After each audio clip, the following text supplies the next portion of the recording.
Hello, welcome. Thank you for joining us. I'm April Knight, and you're watching our News 2 election special sponsored by the Bryan Roach campaign. Today we have Albert Bryan with us and Senator Roach, and they're going to be sharing with you some of the key aspects of their platforms, as well as issues that are significant to the territory, as well as make their final pitch to voters as well, because in a few days voters will head to the polls again to make the final decision on who's going to win the governor's race. So if you want to hear where they stand on certain issues, stay with us for the next hour. I'm sure that these gentlemen need no introduction, but I'm going to say some things anyway. Albert was a labor commissioner for 8 years. Mm-hmm. You founded, and you're a founder and president of the ABRA Group. That's correct. Co-founder and managing partner of Master Strategies VIYA, and you were once the chairman of the Economic Development Authority and the Government Development Bank. That's correct? That is correct. Yeah, okay. So, and then Senator Roach, three-term senator, taught at UVI as well. You served as legal counsel to the VI Commissioner of Education earlier in your career. And then you were executive director of the Board of Education, among other public interest roles. So let's get some things out of the way very quickly before we get to the meat of your platform. Let's clarify what happened with this debate situation. Right. According to the other camp, you refused to debate, but I saw a response from you on Facebook that said it was a scheduling issue. So what really happened there? So we were never actually approached by the other camp to debate. We've had no conversations with them. Mm-hmm. The consortium called us and asked us if we could debate on Tuesday, and we said we couldn't debate on that day. We gave them a date, the Monday before the election, because one of the things that we take into account is we've done over 15, 16 debates, a lot of which the governor chose not to show up to. As a matter of fact, he canceled the last debate that we were really counting on to give us the edge in the election, the Channel 12 consortium debate. That would probably have been the most watched debate of the season. So we couldn't say yes, and then we'd have had 4 other requests at the time to do debates. And what happened during the general election is we got real off message attending these debates. And we think it actually hurt us in terms of our time speaking with people, contacting them, shaking hands, because that's what actually got us to this point. So we're open and ready to debate. We have Monday night. I think we still have that time carved out. So if they want to come, we're more than ready. Okay, Senator Roach, I wanted to ask you about the free tuition policy. Now, there's a bit of controversy surrounding the ownership of this particular legislation. The governor sent the Senate his version of the bill, but you actually have your own piece of legislation already in the Senate. When I asked Governor Mapp about it, he said that the governor's bill cannot be preempted. What is your take on that? Well, first of all, I'd like people to understand what preemption means, because sometimes we use the words and we think that everybody is on the same page. Okay. Some people think I did something to stop the governor from bringing his bill, and he has helped people think that way as well. Preemption simply means that an issue is before the legislature already. And I depend on the legal counsel of the legislature to make those decisions. What happens is that you submit a bill idea, they research whether something similar has been submitted, and then they write you and they tell you that you've been preempted. So whether the governor has an issue with the legal counsel or not, that's his business. I take the word of the legal counsel. These are the rules of the legislature that we operate by. It said that my bill that had been introduced in 2013, in 2015, and in 2017 preempted the governor. Okay. As you know, when I came into the legislature, we were following the Hovenza refinery closure. We were following the economic decline, economic recession, whatever you want to call it. And so finding a source to fund the bill has always been an issue. But I wanted to keep introducing it into the legislature because I felt it was an important idea, a historic idea that could change the future of all the children in the territory. I had co-sponsors for the bill as well. When the governor sent in his measure, a funding source had been identified, but people should also be aware that I had felt the idea so significant that I said, even if we didn't succeed in getting it through the legislature, I would bring it to the Bryan Roach campaign as one of our platform ideas to accomplish it from an executive level. It was after we started talking about it publicly that the governor came out with his proposal. Now, what has happened is that the bill has now been amended. In my original bill has been amended, and the legal counsel has redrafted it. The legislature has a process, it's called pro forma, a pro forma process of bills, and that's when they officially get a bill number and are assigned to committee.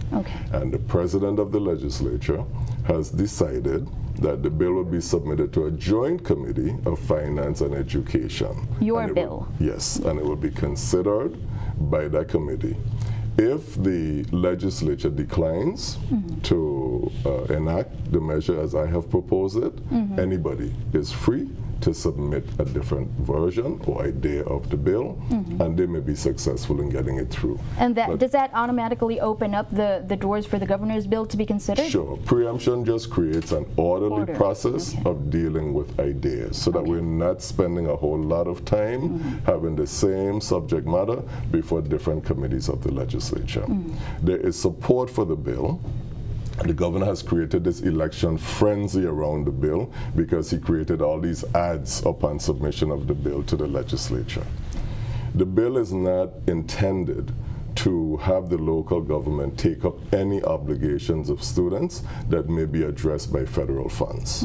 It is to supplement what they may get from Pell Grants, etc. So federal funds first, and then whatever doesn't get covered. That's right. So the process, if we want to have it affect students coming in 2019, which is the idea, that is the intent, students are required to apply for their federal funding by March. They really don't get responses until July. And then when that response comes from the federal government, we should be prepared to then determine how we would supplement their award. So there was no need, no urgency for it to be enacted in September to make an election issue of it. And it was really unfortunate that the bill became an election issue because it was called into special session without a bill in front of the legislators. Exactly. So you have students, oh, it's a free tuition. It's not a cup, a campaign cup or pen or pencil or t-shirt. This is something that the government of the Virgin Islands is going to invest in its people, and we want to have conversations about what happens next. What are the students going to be required to do?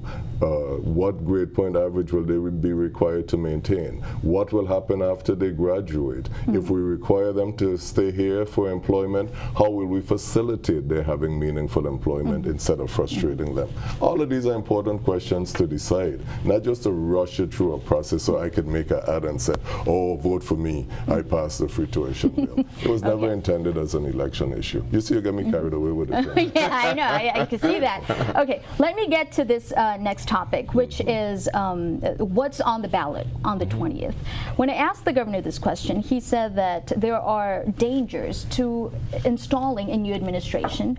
First and foremost, he said that it will slow down the hurricane recovery process. And second, it will strain relationships with Washington if we have a Democratic governor, since the president is so very openly against Democrats. Do you believe that? That is nonsense. I mean, the one thing that he keeps bragging about is his appropriations and his plans, and you know, administrations transition all the time. When I left labor, there was a lot of money that was left there in indirect costs. There were money in grants that had to be administered because programs were in process. None of that money disappeared. When you look at what's happening in Congress now, the blue wave is making a comeback, and now we have the House again. So it reestablishes the balance that goes on in Washington. This is more about being able to manage the money that's coming in at a local level. And when you look at every single department, every single one is broken. It's like putting gas into a car with no wheels. And you've seen over the past couple months how the breakdowns in education, in the Labor Department, other breakdowns in human services. There are a lot of things that are going on in our government now that have destabilized the very grant process. Over $1.5 million from human services was recently sent back, and even more funds are in jeopardy because the focus is on all of this money and the election that's going on right now instead of the people, and really managing the funds and making sure that departments are able to process. It's part of this state of the emergency scheme that he has had over for the last year to make the process now so that he makes all of the decisions. Senator Roach recently had legislation overturned where now he has to come to the legislature and explain why we have this state of emergency, and it's kind of mum now. Now it's not under an emergency anymore. So what we're looking at is going in. We do not plan to do what he did, totally dismantle the government and fire people and send home people. We plan to look for the people who are doing their jobs well and using technology and other process improvement, help to get the process better. Put the people where they need to be, give the supervisors and the directors the autonomy, and put the commissioners to work establishing policy that will make for a smooth transition of government and expedite the use of these federal funds. And you know, when the governor talks about that, he conveniently leaves out of the conversation that he was not single-handedly responsible for getting these federal funds. We have a Democratic delegate to Congress. That's right. And she was the very first person who introduced the idea of the 100% Medicare reimbursement that we're receiving now. A delegation from the legislature also went to Congress to lobby for that funding. A Democratic Senate, Democratic delegate who played a critical role in getting some of that funding. So we should not continue the narrative that he alone was responsible for getting these funds, and so it makes this and if he this doesn't kind of get argument reelected, possible. everything will stop. All the construction will stop. Well, that certainly seems to be the idea that's being sold to voters. Now, I want to ask you, how do you foresee your relationship with the legislature should you get elected? I've been covering the Senate for a while, and I'm noticing that there's sort of a strained kind of relationship with the executive branch.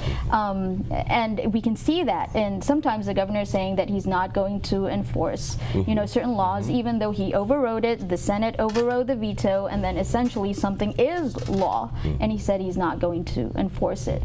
Do you see that kind of relationship continuing, considering now that we have a lot of new senators too? To your point, I think that this governor has a blatant disregard for respecting the three branches of government. And the powers. If you look at what he tried to do with the presiding judge, trying to remove him during his tenure, overreaching the powers of the executive branch. One of the things that I talk about all the time is reducing the amount of power that is invested in the governor of the Virgin Islands. It creates the kind of tyrannical situations that we have today. So working with the legislature, one of the things that we have been very successful at is uniting the Democratic Party. And we've done that by actually sharing our stage, the gubernatorial stage, which is a larger stage, and allowing Democratic senators to come in, repeating the things that they hold dear to their platform, and ensuring them that as Democrats and as Virgin Islanders, we're going to support the agendas that they are pushing forward. So when it comes time for re-election, their things will be premier in terms of having been accomplished because they've been executed. I think this is really important in establishing that. We were successful in electing 13 Democrats. Now, I don't know if that's how the majority will end up, but we know one thing, that we will have a majority that is dominated by Democrats. We'll have a Democrat in the Senate, 1 in DC, and 2 in the government house. And it's important for us, during December, we have already decided that we're going to kind of get together and put all of the priorities of the senators and the priorities of the administration so we can create an agenda and move that forward. If we're going to really change course in the Virgin Islands, we're going to have an amiable relationship between the legislature and the executive branch.